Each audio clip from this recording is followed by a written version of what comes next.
Assalamualaikum warahmatullahi wabarakatuh. Alhamdulillahirrabbilalamin. Kita berjumpa kembali dalam pembahasan pembelajaran wawasan kemasyarakatan. Kali ini kita ingin mengetahui bagaimana pandangan Ki Hajar Dewantara terhadap pendidikan, di mana kita ketahui bahwa Ki Hajar Dewantara ini adalah salah satu tokoh pendidikan nasional yang memberikan kontribusi yang cukup besar terhadap perkembangan pendidikan di tanah air di Indonesia.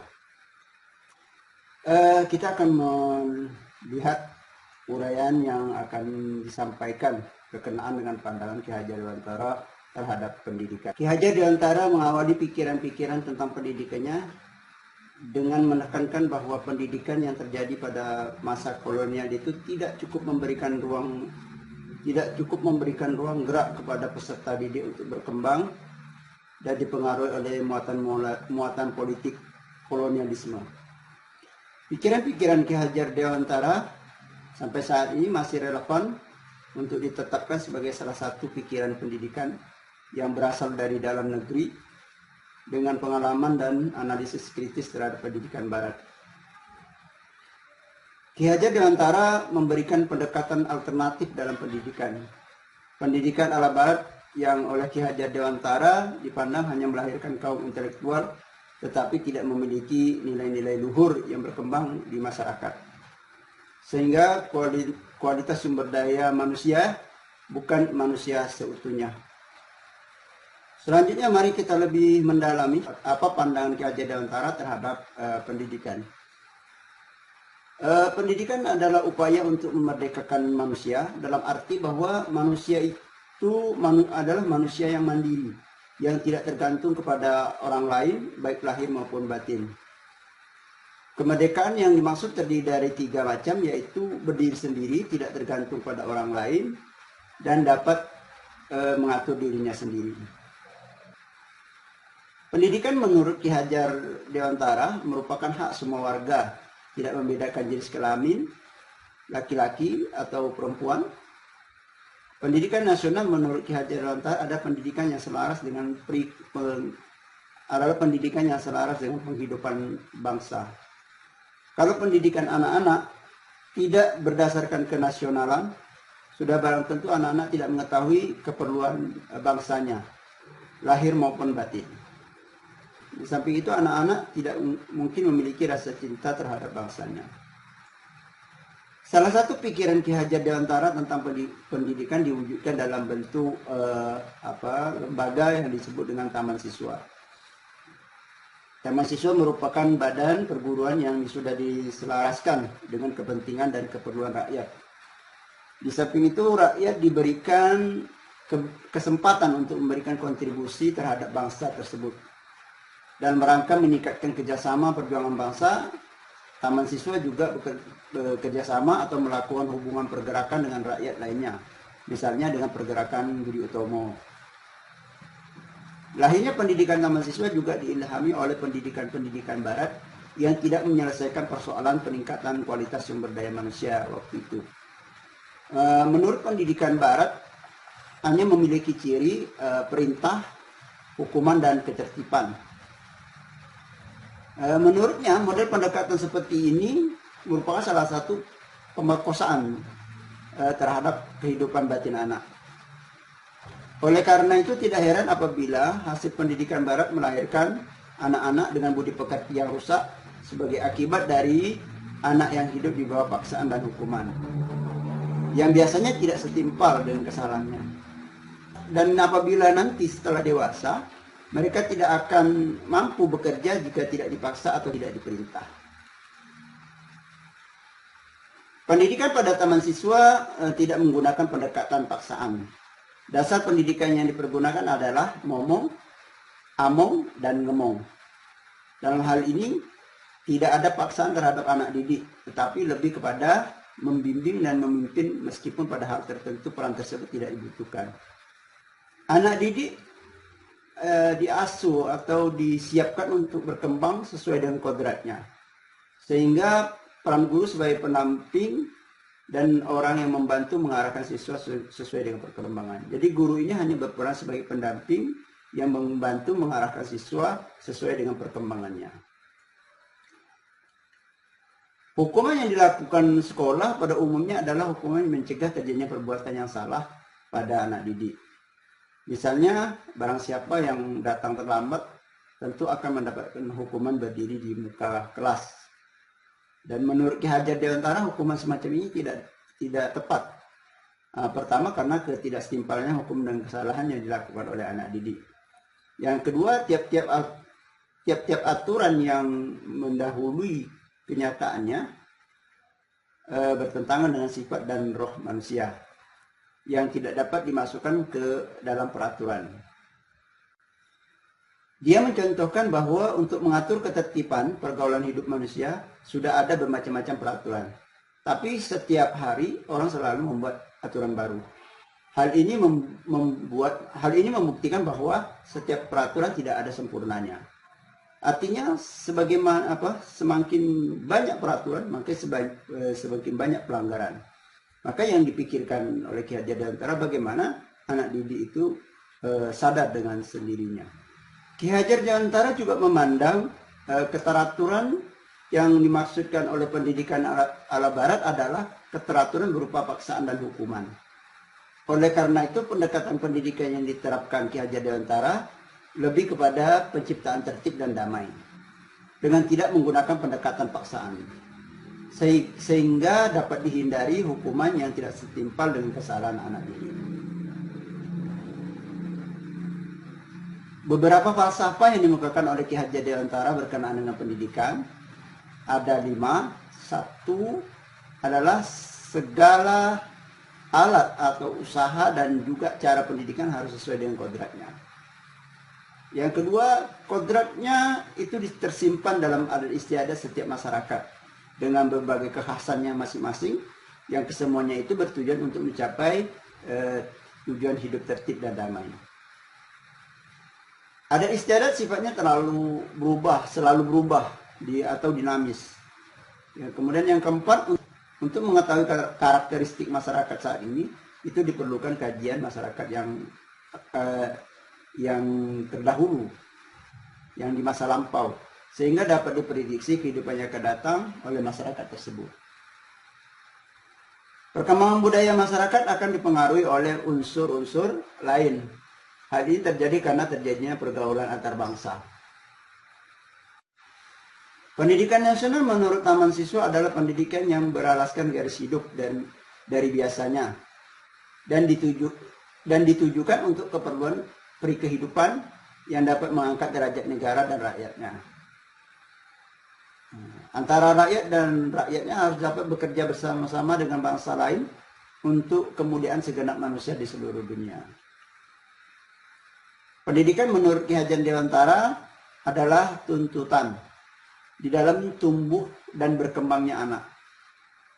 Maksud pendidikan adalah menuntun segala kekuatan kodrat yang ada pada anak itu, pada peserta didik, agar mereka sebagai manusia dan sebagai anggota masyarakat dapat mencapai keselamatan dan kebahagiaan yang setinggi-tingginya. Beberapa kata penting yang digarisbawahi Ki Hajar Dewantara, bahwa pendidikan itu hanya tuntunan di dalam tumbuh dan berkembangnya anak. Ini mengandung arti bahwa tumbuh dan berkembangnya anak itu terletak di luar kecakapan dan kehendak guru atau pendidik. Beberapa butir pokok pendidikan yang dikemukakan oleh Ki Hajar Dewantara menurut Tilar adalah sebagai berikut. 1, bahwa kebudayaan tidak dapat dipisahkan dari pendidikan. Bahkan kebudayaan merupakan alas atau dasar pendidikan. Rumusan ini sesungguhnya menjangkau jauh ke depan. Di sini dikatakan bukan hanya pendidikan yang beralasan kepada suatu aspek kebudayaan. Pendidikan itu bukan beralasan kepada suatu aspek kebudayaan, yaitu aspek intelektual, tetapi kebudayaan sebagai keseluruhan. Yang kedua, kebudayaan yang menjadi alasan pendidikan tersebut haruslah bersifat kebangsaan. Dengan demikian, kebudayaan yang dimaksud adalah kebudayaan yang real, yaitu budaya yang hidup di dalam masyarakat dan bangsa Indonesia. Perlu kita catat di sini bahwa Ki Hajar Dewantara bukan berbicara mengenai masyarakat Jawa saja. Sebab ada anggapan bahwa sistem pendidikan taman siswa itu adalah pendidikan eksklusif berdasarkan kebudayaan Jawa. Di sini dimaksudkan adalah masyarakat kebangsaan Indonesia. Artinya kebudayaan yang dimiliki atau yang akan dibentuk dan dikembangkan oleh masyarakat Indonesia.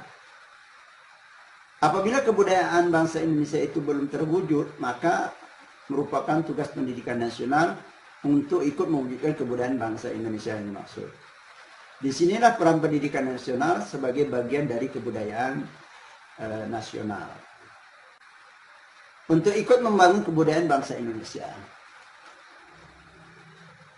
Pendidikan mempunyai arah, yaitu untuk mewujudkan keperluan peri kehidupan.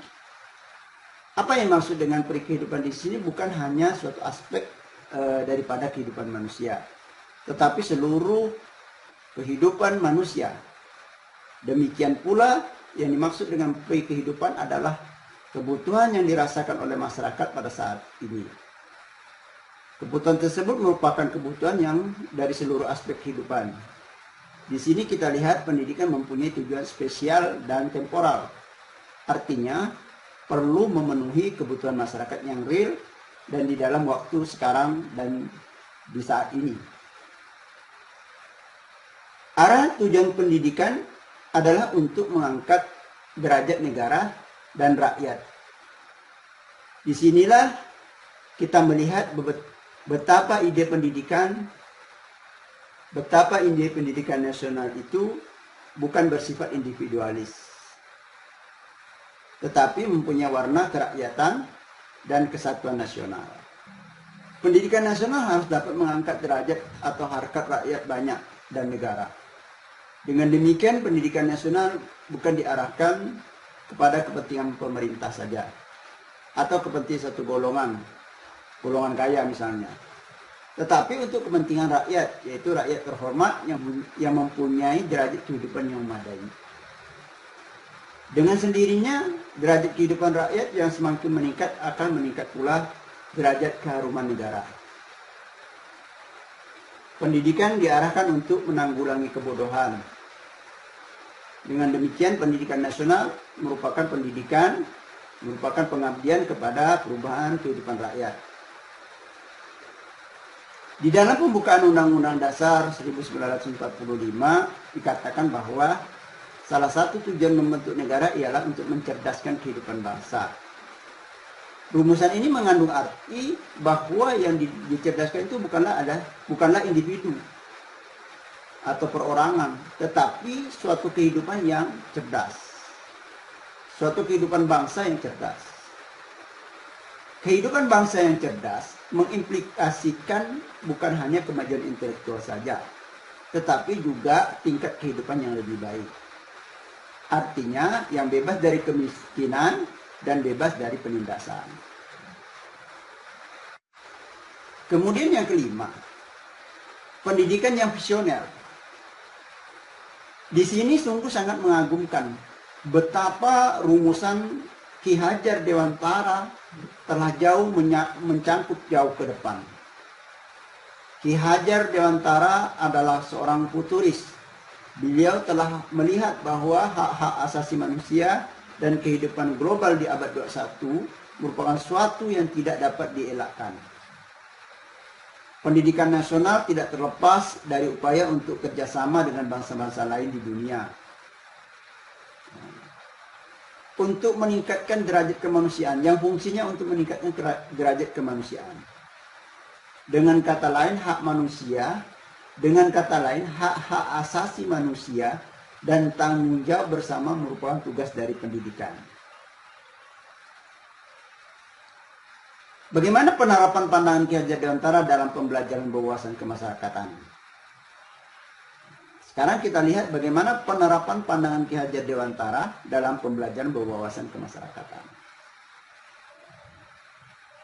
Pendidikan secara umum berarti daya upaya untuk memajukan bertumbuhnya budi pekerti.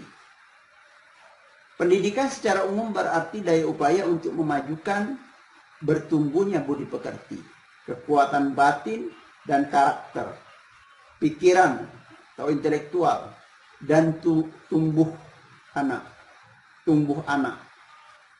Dalam pengertian ini mengandung makna bahwa pendidikan pada taman siswa tidak boleh dipisah-pisah, tidak boleh dipisah-pisahkan, tetapi menjadi satu kesatuan untuk memajukan kesempurnaan hidup,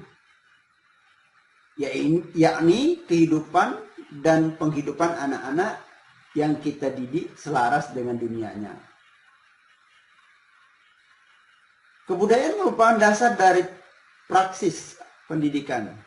Maka bukan saja seluruh proses pendidikan berjiwakan kebudayaan nasional.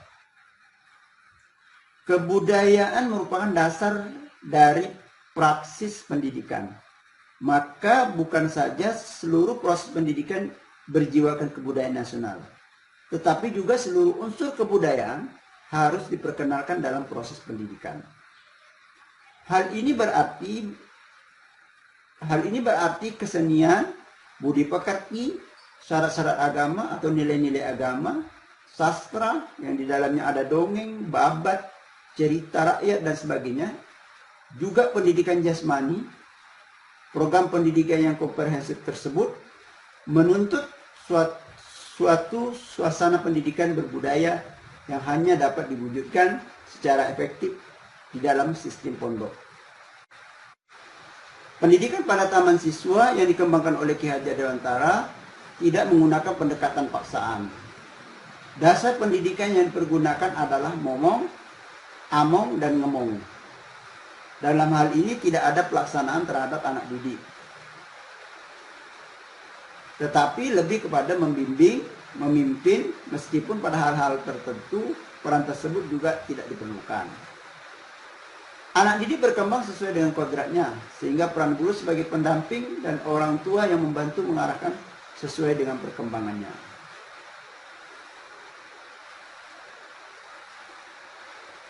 Sistem pondok merupakan sarana untuk mempersatukan pendidikan ilmu pengetahuan dan pendidikan budi pekerti. Kemudian di dalamnya ada nilai-nilai budaya. Nah, sistem ini menurut Ki Hajar Dewantara bukan asing di dalam sejarah pendidikan kita. Di dalam sejarah pendidikan kita itu telah mengenal sistem asrama yang kemudian menjadi pondok pesantren. Sudah tentu pelaksanaan sistem pondok di dalam pengertian ini adanya sarana-sarana fisik. Tentunya akan meminta biaya yang cukup besar.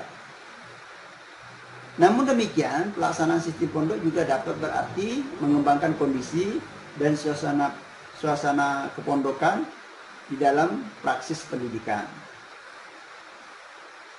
Khusus untuk pendidikan guru, sistem pondok ini mungkin merupakan suatu tuntutan. Dengan sistem tersebut, para calon guru atau calon pendidik akan dapat menghayati dan kelak dapat melaksanakan prinsip-prinsip kebudayaan dalam praksis pendidikan. Para guru profesional di masa yang akan datang menuntut kesatuan dalam kepribadiannya, bukan hanya menguasai ilmu pengetahuan dan bagaimana mentransfer ilmu pengetahuan kepada peserta didik, tetapi juga para guru tersebut merupakan resi modern yang seorang intelektual profesional dan pemimpin yang perlu dan dapat digugu. Jadi dari sekian bahasan kita tadi dapat kita rangkum bagaimana pandangan pendidikan Ki Hajar Dewantara, di antaranya bahwa pendidikan adalah upaya untuk memerdekakan manusia dalam arti bahwa menjadi manusia yang mandiri agar tidak tergantung kepada orang lain baik lahir maupun batin. Kemudian Ki Hajar Dewantara juga memaksudkan kemerdekaan itu adalah terbagi dalam 3 macam, yakni berdiri sendiri, tidak tergantung pada orang lain, dan dapat mengatur dirinya sendiri. Lahirnya pendidikan taman siswa juga diilhami oleh model pendidikan barat yang waktu itu tidak menyelesaikan persoalan peningkatan kualitas sumber daya manusia. Menurut Ki Hajar Dewantara, pendidikan barat memiliki ciri hanya perintah, hukuman dan ketertiban. Model pendekatan pendidikan seperti ini menurut Ki Hajar Dewantara merupakan salah satu pemerkosaan terhadap kehidupan batin anak. Oleh karena itu, tidak heran apabila pendidikan barat melahirkan kaum intelektual saja, tetapi mempunyai budi pekerti yang rusak. Sebagai akibat dari anak-anak yang hanya dipaksa dan diberi hukuman jika melakukan kesalahan. Dan biasanya kesalahan itu tidak setimpal dilakukan. Dan mereka setelah menjadi dewasa nanti akan tidak mampu bekerja jika tidak diperintah atau tidak dipaksa. Nah, di dalam pandangan Ki Hajar Dewantara juga terdapat beberapa falsafah yang dikemukakannya. Di antaranya adalah satu, segala alat usaha dan juga cara pendidikan harus sesuai dengan kodratnya. Kemudian yang kedua, kodratnya itu tersimpan di dalam adat istiadat setiap masyarakat dengan berbagai kekhasan yang kesemuanya itu bertujuan untuk mencapai hidup yang tertib dan damai. Kemudian yang ketiga, adat istiadat sifatnya selalu berubah atau dinamis. Kemudian yang keempat, untuk mengetahui karakteristik masyarakat saat ini diperlukan kajian mendalam tentang kehidupan masyarakat tersebut di masa lampau, sehingga dapat diprediksi kehidupan yang akan datang pada masyarakat tersebut. Kemudian yang kelima, perkembangan budaya masyarakat akan dipengaruhi oleh unsur-unsur lain. Hal ini terjadi karena terjadinya pergaulan antar bangsa. Itu diantaranya beberapa yang dikemukakan oleh Ki Hajar Dewantara sebagai pandangannya terhadap pendidikan yang mestinya diterapkan di Indonesia. Banyak hal-hal lain yang bisa digali ya, dicari dari pandangan-pandangan Ki Hajar Dewantara yang lebih mendalam. Silakan cari bahan-bahan yang berkenaan dengan itu. Banyak rujukan-rujukan yang lebih mendalam dibahas oleh Ki Hajar Dewantara. Namun untuk pembahasan ini kita sampai di sini. Terima kasih atas perhatiannya. Assalamualaikum warahmatullahi wabarakatuh.